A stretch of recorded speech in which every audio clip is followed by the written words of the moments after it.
The scene is set for November's contest between U.S. Senator Roger Wicker and Democratic challenger Ty Pinkins. We'll hear from both men this hour on economics, foreign policy, and much more. Of discussion. We'll have hearings. I'm on the appointed select committee on that issue. The House Speaker sets his sights on next year's legislative session, and fresh work on income tax elimination may lie ahead. That's all coming up this Sunday on Mississippi Insight. I'm Byron Brown. Thank you for joining us for this May 26th edition of Insight. Roger Wicker has been serving Mississippi in the U.S. Senate since 2007, and the Republican from Pontotoc hopes to continue in that role, but he'll have to face a new Democratic contender, Ty Pinkins, in the November general election. Earlier this month, Senator Wicker was in Jackson to speak with the Greater Jackson Chamber Partnership. He took several questions from local reporters, including questions on foreign policy. Wicker's comments offer an insightful look into the senator's policy views. Here are some excerpts. Kind of just start broadly with your comments. You started off talking about the recent economic development projects that have come to Mississippi. Talk to us about that, broadly, and also what do you make of the approach? Well, you're talking about the data centers. Yes, sir. And the AWS data centers, 16 of them in the Metro Jackson area. This development is a huge economic development start for other economic development, other job creation. And we're uniquely positioned for more because we're at the crossroads of a line of fiber from Atlanta to Dallas, and also another one from Chicago to New Orleans. So we're at the intersection there, and it just puts us in a great position to keep doing this. The 16 that we're going to have, we're told, is going to mean 1,000 jobs after they're completed. But during the construction phase, of course, thousands and thousands and thousands of jobs. And this is going to mean more people moving to our area, more people contributing to the economy, and also more people getting a look at Mississippi and seeing what a great place it is to live. So it's positive in every way. And my hat is off to the economic development folks. We certainly were glad to help on the federal level. Thanks to Amazon for believing in us, and I think they're going to be pleased with their decision. Mississippi currently has the lowest labor force participation rate in the country. Do you see these investments as immediate fixes to those, or do you think the state needs also? Well, I think it's going to be a long-term challenge. But let me tell you, around the country we have labor force problems. And this is something that I face as a senior member of the Armed Services Committee in the Senate. We'd like to have 3,000 or 4,000 more shipyard workers down in Jackson County, Mississippi. But right now, we don't have the labor force to support that. So we're busy trying to train and attract people into that industry. But also we see this in manufacturing all around the country, the automobile business and everything else. So we have a challenge in this country of developing our workforce, and we're going to have to tackle it, have to find a way to do it. Senator, the House passed a bill that would hold some defense funding if that pause on bombs to to Israel didn't resume. President Biden, is trying to prevent the bombs from going over to Israel. Where do you think the Senate stands right now? Well, I support that legislation, and I will vote for it if it comes to the floor of the Senate. Regrettably, it doesn't look like the majority leader, Senator Schumer from New York City, will bring it to the floor. So the bill will not eventually be sent to the president for a signature. But beyond that, it's a signal to the administration that there's a bipartisan majority in the House of Representatives, which is run by the Republicans, but there's a bipartisan majority, including Democrats and Republicans, who support Israel. They're one of our steadfast allies, one of our closest friends for the last 75 years. And it's wrong of us to try to direct the way they handle a national security situation. And to me, when you do what the president has done and threaten to withhold ammunition and valuable armaments that your ally needs, it sends a signal to the rest of the world. We might not be able always to count on our friends in the United States, and you don't want our allies around the world to come to that conclusion. Were you surprised that the president wanted to, pause that shipment? I'm not surprised because it's 6 months till the general election. He's got a tough re-elect, and I think he's trying to play politics. My view is that he's going to offend both sides. Those of us and the great majority of people around here in Mississippi who support Israel and who want them to win and want them to get rid of Hamas entirely once and for all, and this is our chance.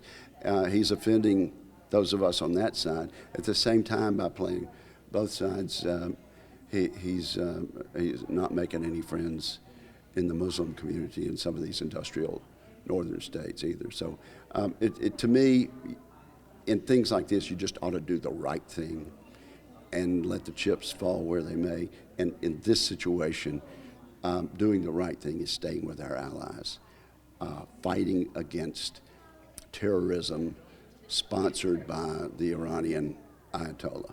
And that's just the long and short of it.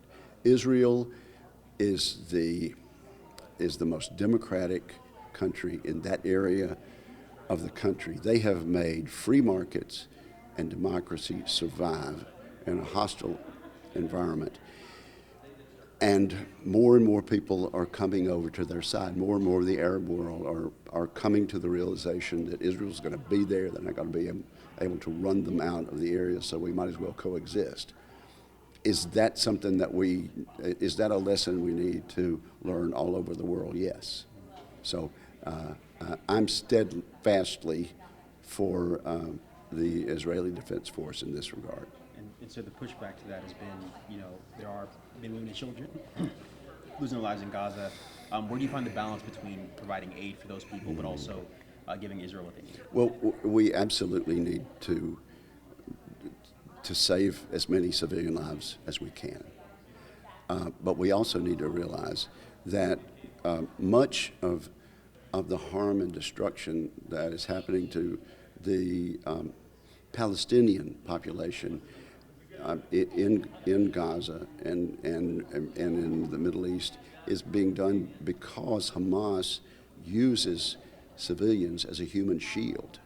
I mean, they actually house weapons and ammunition and armaments in places where children go to school, where civilians should be protected. And so to do that in and of itself is a war crime on the part of Hamas. So while we need to avoid civilian casualties, if at all possible, I don't know if it can entirely be avoided because of the way Hamas uses civilians as human shields. That's Republican Senator Roger Wicker. Next, we'll hear from the Democrat who wants to unseat him. Mississippi Insight continues in a moment.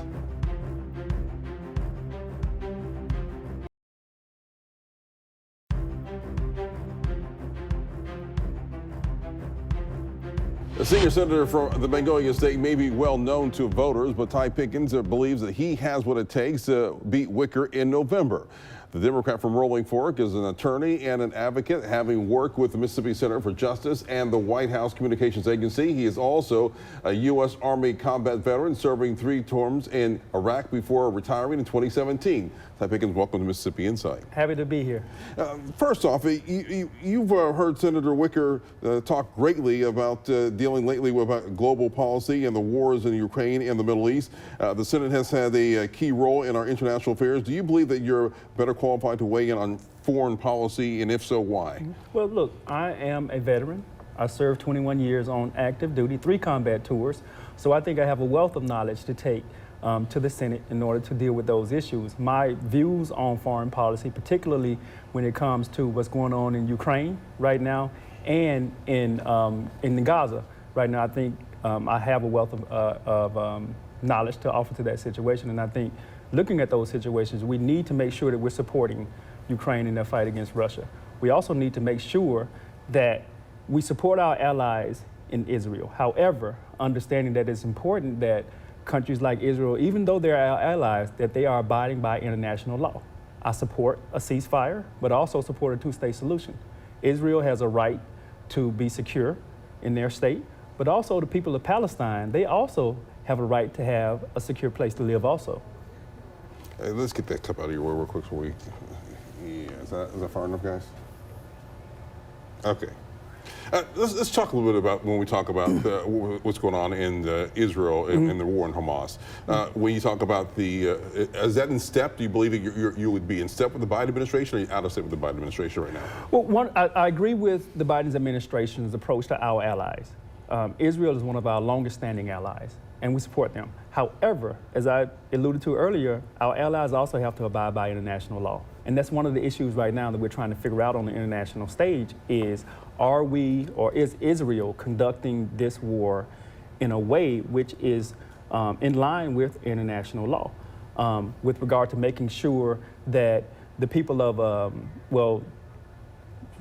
with regard to making sure that this war is fought in a way that we don't sink into a place where people are in famine.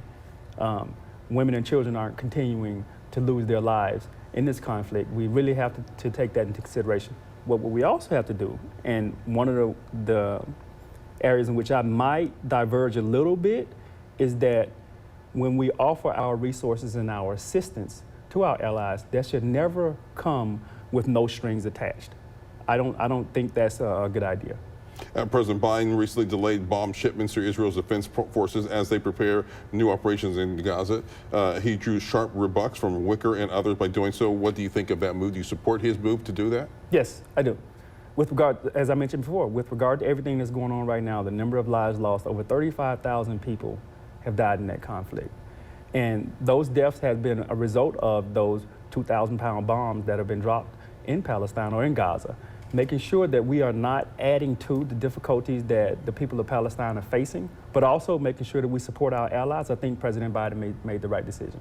Republicans have said by doing so, it shows that the Americans may not be able to be trusted, or allies may be able to trust us by withholding some of those weapons. What do you believe in that? Well, I think President Biden's in line with the international community in the way that they're viewing this conflict right now. And making that decision, I think, reflects that. The International Criminal Court is reportedly preparing arrest warrants for Israel's prime minister and the Hamas leaders. Do you believe either or both sides have committed any war crimes here? I don't know. I don't know if they've committed war crimes. However, I do know that over 35,000 people have lost their lives. And with regard to some of the things that have gone on in that conflict, the International Court has a right to look in and make sure that it's been carried out effectively and within guidelines of international law. Moving to Ukraine, do you believe that it is in the U.S.'s interest to spend millions of weapons on and aid to support the Kyiv government against Russia here in Ukraine? That's a great question. Having served for 21 years on active duty, including 3 combat tours, I've seen the devastation of combat. I've seen our military members fight valiantly in war, and some of them unfortunately lose their lives. So I think we have 2 options with regard to Ukraine. Either we can support them financially now against Russia, or we risk sending our sons and daughters to Ukraine. I would prefer the latter. I would prefer to make sure that we invest in Ukraine now by supporting them, as opposed to putting ourselves in a situation where we may have to send our sons and daughters to Europe to fight in the war, to help Ukraine. What we're doing now by investing in Ukraine financially, do you believe that we can help Ukraine defeat Russia? Yes, absolutely. I think, as I said before, I think these are our 2 options. Either we invest now, monetarily, or we potentially invest later by sending our sons and daughters over there to risk their lives. And I think that when we start looking at war and combat and how we're going to support our allies, support NATO, we really have to take into consideration the potential of putting our sons and daughters in a conflict that we don't want them to be in. Let's look at domestic affairs. Last week, Mississippi's Governor Tate Reeves, he celebrated the groundbreaking for Amazon Web Services and new data centers. It's a $10 billion investment that could bring hundreds of jobs to Mississippi. Is that a sign that Mississippi's economy is moving in the right direction? I think making sure that we have those investments in our state is extremely, extremely important. However, we need to make sure that we're investing in all parts of the state. And I'll tell anybody this, that if we really want to move the state of Mississippi from the back of the line to the middle of the pack to winning the race for our family's future, we have to take into consideration areas of the state that have not been adequately invested in, particularly the Mississippi Delta. I'll be a senator for the entire state, North Mississippi, East Mississippi, and South Mississippi. However, we all know that the western side of our state has been dealing with poverty, severe unemployment for a long, long time. And if we are serious about moving our entire state forward, we have to invest in that area of the state. And what does the Delta need that we're not investing in? Jobs, some type of engine for the economy from that part of the state. You can grow anything in the Delta, beans, greens, corn, you name it. It has some of the most fertile farmland in this country. However, what we also have in the Delta is the Mississippi River, where the deepest part and the fastest flowing part of that river, which is 3,300 miles long, rests in the Delta. We have solar power, we have wind power, but this country has not adequately invested in hydropower. And the Corps of Engineers right in Vicksburg has said that potentially, if we invest in hydropower in a small portion of that river in the Mississippi Delta, we could potentially power every home in this state. That's a Corps of Engineers study. And I think we need to make sure that we pay attention to the resources that are available to us in that part of our state, not just to benefit the Mississippi Delta, but to benefit the entire state. How can the Senate and Congress help Mississippi's economy? Well, Mississippi's economy, and I'll keep going back to making sure that we're taking advantage of all of our resources. The Mississippi River, again, it's a federal tributary. So making sure that we have the federal dollars to invest in that resource to help Mississippi will go a long way. Ty Pinkins, thank you for joining us. Thank you so much. All right, and we'll be right back.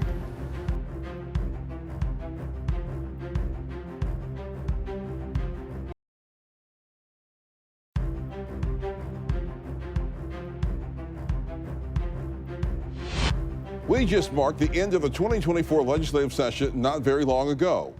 But the Speaker of the House is already talking about next year. According to Jason White, 2025 may finally be the year when we see cuts in the grocery tax and further moves toward full elimination of the personal income tax. But just like removing blocks in the Jenga tower, tax reformers will have to be careful the state's revenue structure doesn't come tumbling down. Here's Speaker White talking with reporters last Tuesday. We had so many big ticket items this year. And again, with the tax cut that we passed in 2022 still being phased in, it's still got a couple more years to go.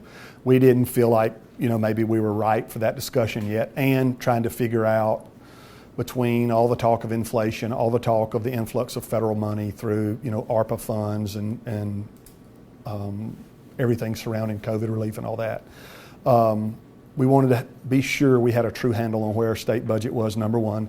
Not only in light of all of those things happening, the pandemic and the American Rescue Plan, but in light of our tax cuts. And so we want to give those time to be phased in. But y'all saw a big discussion from our transportation commissioners about how we fund roads and bridges, specifically maintenance and capacity projects going forward.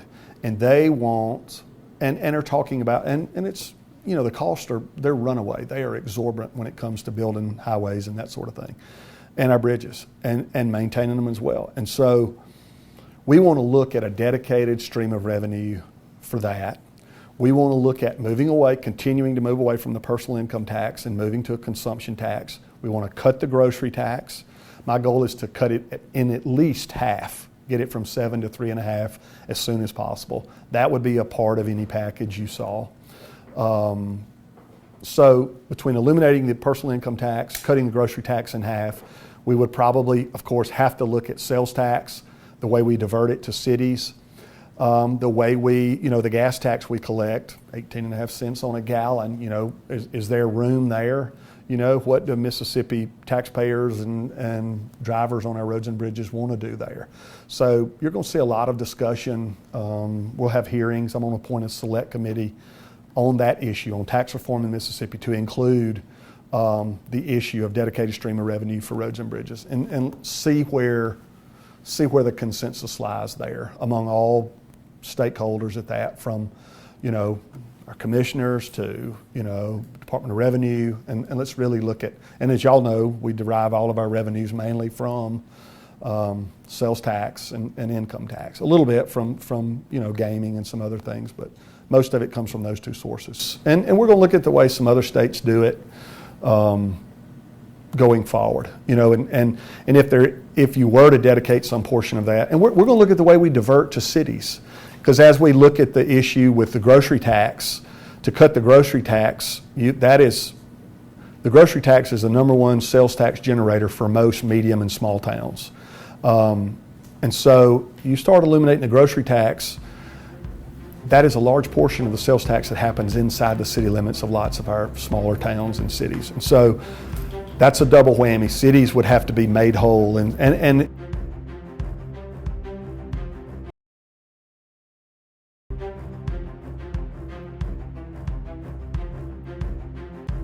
We'll be back next weekend with more of the political and current affairs coverage that you demand. I'm Byron Brown from all of us here at 12 News. Make it a great weekend.